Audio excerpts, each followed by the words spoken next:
Hello mga maring! This is Hazelyn Binonggo Mandang and welcome to my sickness journey. And now, it's been a while that I haven't uploaded any videos. Ako ni siyang gitaytolan about understanding my treatment.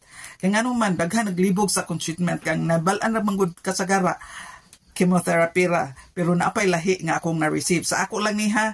So, unsa man ni Asya, kaya ang akong cancer is triple positive.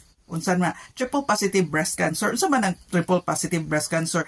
Positive ko sa duha ka hormones, estrogen and progesterone. Positive sad ko sa HER2/neu.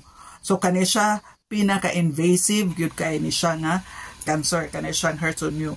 Kani siya kung na-presence ani kusog kay paspas kay mo bitaw na from February stage 2 April stage 4 nako. So ang mas maayo kung ang imong cancer kanirang with the presence of these two hormones, okay ra ni siya. Pero nasa'y gitawag nga triple negative. Triple negative is the absence of all of these three. Hinata sa atong treatment, di sa kung magisgot atong uban sa kong treatment. So pag ingon sa doktor nga, I need to have kanang 6 cycles nga chemotherapy and 18 cycles sa akong targeted treatment. So, unsa din yung targeted treatment?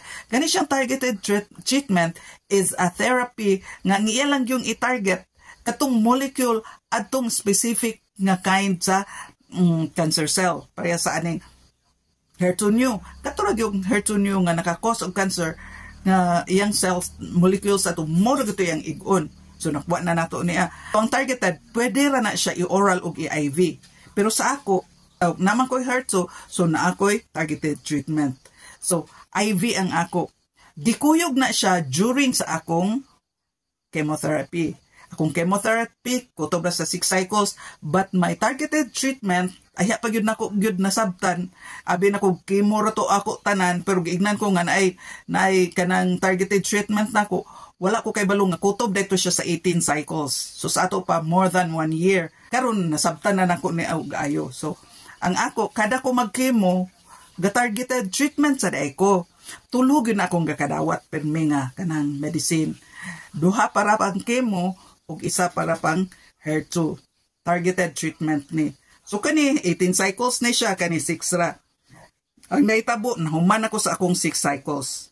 So kani akong targeted treatment mo ni siyang nagpadayon karon. Ika 8, ika 9 ako karong November 17. So mo na siya ha na ako'y chemotherapy 6 cycles, nasad ko'y gitawag nga targeted treatment. Kutob na siya kasagara og 18 cycles. O, kana lang, I hope nga na inyong nasabtan. Bye-bye, till next. Hello mga maring!